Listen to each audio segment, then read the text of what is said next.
the 4-2-3 one that's being run more or less for the entire past year and a half, with an occasional 4-3-3 or an occasional 4-4-2 or 4-4-1-1 put in.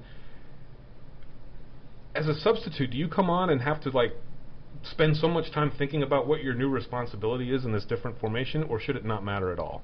I don't think anyone's standing there with a clipboard like they are in the NFL with how to run plays, because once you get on that pitch, intuition has to take over. And, a lot will depend on which side of the pitch you're playing and whether you're a left-sided or a right-sided player. I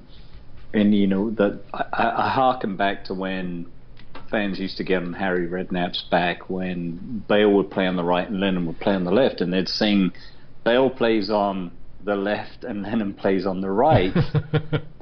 But what we did was, by switching it up, it confused the opposition, and that's why Harry did that. Yeah. And then suddenly Bale would be down the middle.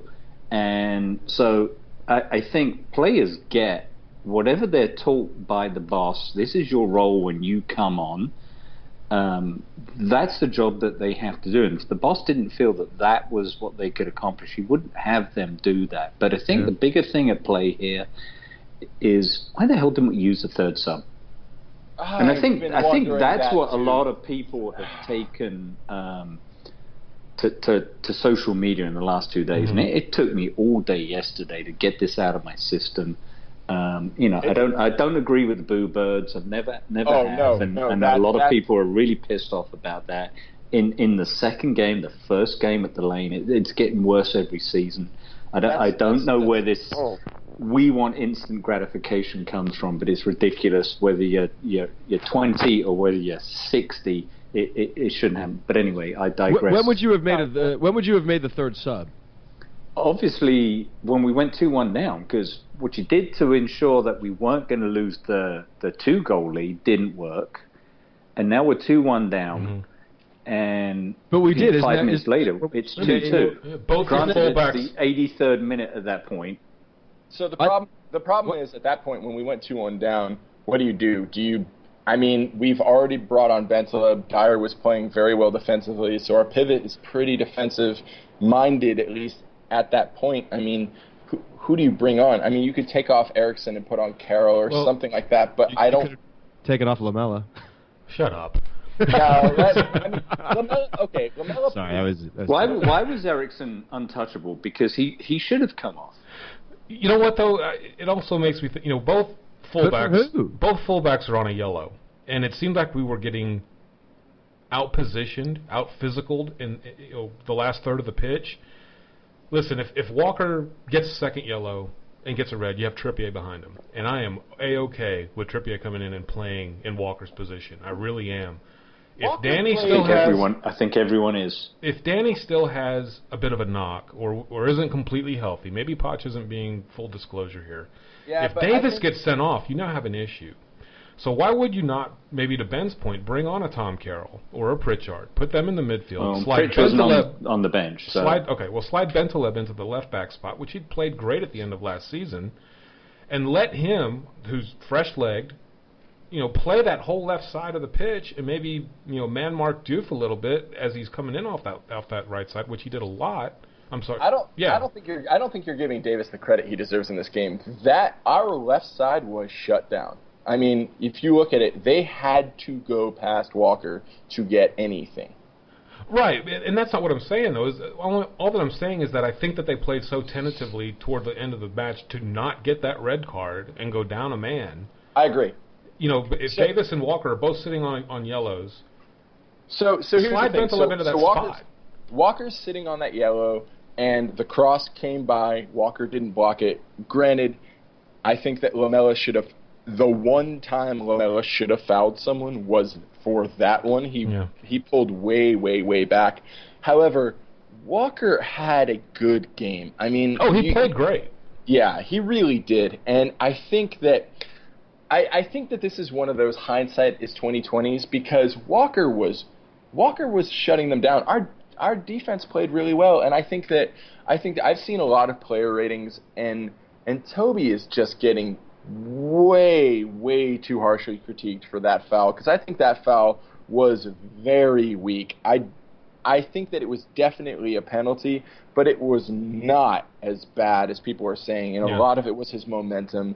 And I think that Toby played an outstanding game other than that one single mistake. Yeah, I think all the defenders had a reasonably good shift. The one consistent problem they had was defending against crosses. And in fairness to Stoke, all of those crosses were excellent. I mean, it seemed like that Toby and Jan were split time and time again. And you have the benefit of replay, when you record games and you go back and you look, and you're just like, other than getting, I think a couple times maybe Jan or Toby didn't get their head around maybe as quickly as they should have, but it's not like they were in terrible. We struggled against this last year as well. We weren't terrific in the air, and when we didn't have Fazio in. And the one thing I thought about on that ball that came through, I think, because Vertonghen was marking Diouf up until the point where it looked like he kind of backed off. I think he thought it was going to come through and probably rebound off his chest and go in. And then he kind of pulled off at the last minute because Diouf didn't really get a lot of contact. And I think he didn't. Yeah, he was thinking there wasn't going to be any contact. And if he carried his run, he'd have been in the path of the ball and he'd have probably put it in the net anyway. Again, theory, looked at it a couple of times on different angles. I think Lloris was actually positioned to play the ball off Diouf. I think that's why he didn't cover that cross, because of the fact that he was positioned for a header. It really didn't change a lot of direction. And again, I think to your point, Lloris was ready for it to change. Vertonghen thought it wasn't going to change, and Diouf wasn't going to get any contact, and it was negligible whether he did or not. And if it had carried on, I guarantee it had probably gone in off Vertonghen. Hey, real quick, it's so ironic that I'm way behind. Our friend Mark Plunkett from Spurs _ Fanatical, and I think his website is spursfanatic.com, and I love his stuff. And I'm way behind on it. And I read the night before. I thought, okay, well, I'm going to start from where I left off last and come back. And so I picked up this article that he had written, which is it was about tactics, and it was August 7. It says tactical issues Mauricio Pochettino must address, and it's fluidity, transitions, and subs. And we talked about formations earlier, but if we were kind of in this sort of 3-5-1-1 in periods, and we were certainly, when we were playing our best in the first half, there was this sort of interchangeable parts kind of mentality about our play. Players were switching different sides, playing in different roles, and we were moving the ball around the park, and we were playing sort of in a very fluid manner. And then when we were transitioning quickly, and then he talked about the importance of getting subs right, and so here we are on the heels of this result, and you look at fluidity, transitions, and subs. Yeah. It was everything about our collapse in this match. I mean, subs keeps going back to the point that we don't have the players Poch needs. I agree. I agree with that. No, I totally agree with that, and I think that's why this transfer window has been so important. But listen, yes, we want players. Are we getting the players that we really want? Probably not. Alderweireld, I think, was a very great. I thought he was a great signing. And if you would have told me at the end of last season that he was going to be one of our, guys in the middle with Jan, I would have been totally ecstatic about that. Now, we've already signed 5 players between him and Wimmer, Ali. Jai's now signed, and Trippier.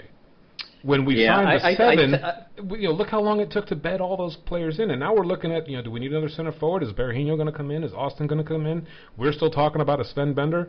That's another 7. Well, but hang on. Here, Ken, I think it's a little bit different because I think there's a little bit more of a unified approach now. Now you have a manager, and now you have a scouting guy, and everybody seems to be somewhat on the same page. You don't have new coach Baldini, Levy, and this sort of confluence of different people, opining on decisions. So I actually think the transitions will be easier because I think look, there's a terrible lack of pace in our setup. So Njai is a perfect fit for that. So I think that we're not going to get 7 players in. Probably get 2, maybe 3 more. And you address the specific needs. We had $100 million to spend and a gaping hole to fill. Yes. Now we've got certain select needs at specific positions and the right people involved with those decisions, and I think with some time we'll get it right. We just haven't fucking done it. And Sam, I think that one of the big things the big difference between the Bale money signings and this is that I think that everyone at the club was probably holding out for Bale to not leave, so we probably didn't do the best job of scouting who could we bring in if we have essentially unlimited funds. Yeah, it's so true. I'm so glad that you brought that up, because there was this awesome Twitter conversation with Gab Marcotti and a couple of other sports journalists about Baldini, and how historically speaking he's so incredibly respected as one of the brightest minds, as one of the most capable guys in doing deals, evaluating talent, getting stuff done. But this has been his death knell. And as I really thought about it, what guy, even the most experienced of football men, is schooled in spending £100 million for a club, historically speaking, as hopeless as we are, in such a short period of time that he had to do it in? I mean, I'm not excusing him, but I'm trying to give some reference and some context to how difficult that job was. I'm of the camp that I don't necessarily think we should get rid of Baldini, especially if you look at he's gotten rid of every single player that needed to leave, barring Adebayor. Yeah, I don't know what his role is now. Maybe that's exactly what he's done. He got the payoff, didn't he? Yeah, I thought he took the payoff and he's done. Well, but there's been rumors that he's still involved, that he is, to Ben's point, that he is the one that's out there selling these players. But we've all heard the rumors that AVB didn't want any of those players, or very few of them. But if you analyze what they were doing at that time and how we all got excited by them, I mean, Eriksson obviously was a good buy. Chadley, not too bad. Paulinho, just come off the Confederations Cup, was pretty awesome. Soldado's reputation preceded him. Yeah. Kirikesh was Romania's captain. They were all defensive. They really were. What? No, right. It didn't work out. But because I think they were defensive. Because of Bale's departure, these were the Magnificent Seven. The expectations were on their shoulders. Well, you know what? It didn't work out. And unfortunately, 4 of them are gone. We've got 3 left. And, jury's out. And the 3 of us that are privy to information and we cannot disclose on here pretty much know the answer on one of those other 3 that probably... Yeah, you know what? Yeah. And you have, like, Juventus are very interested in Eriksson. I completely agree with that, too. Just about every one of those players, the decisions of bringing them in and the justifications for them are all defensible. I mean, they I remember this time last year, 2 years ago, writing to my brother who's a Gooner, and literally writing a missive on every one of those players as to why, and he kept saying, none of them have any Premier League experience.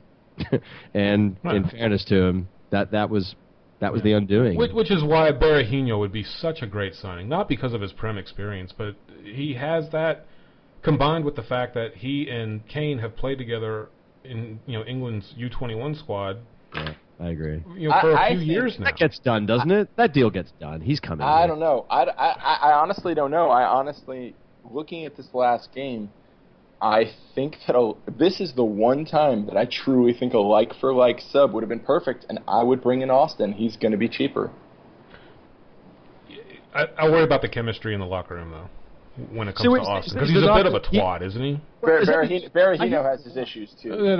That's true, but I think most of his is off the field. Yeah, like Austin doesn't like to play second fiddle to people. Is that the deal? Is that kind of what is on here? He's going to play second fiddle or he's going to be in the fucking championship.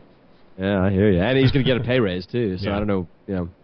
I think of Berahino as the closest player in the Premier League to a Jermaine Defoe-like guy, and I think you're probably supposed to have an offsetting skill to complement Kane as opposed for a like-for-like, but I don't know. Who knows? I mean, if you're always going to play at a 4-3-2-1, then maybe, and you're bringing in a striker as relief, then maybe you do want an Austin. It's really hard to say, and this is one of those times that I think the black box is really going to do us some good on this one. And I don't want to get someone without Prem experience, but we got Njai or in G or J or Clint. Let's just go with that. Clinton. So we got him, and I think that most people are saying he's probably going to play out wide. I think he's going to be a backup striker at this point, especially if we don't bring in anyone else. But Bring a striker, Ben. There's no way. We have to. I cannot see Levy leaving this window without a strike. It's suicidal. I mean, it's just absolutely suicidal even.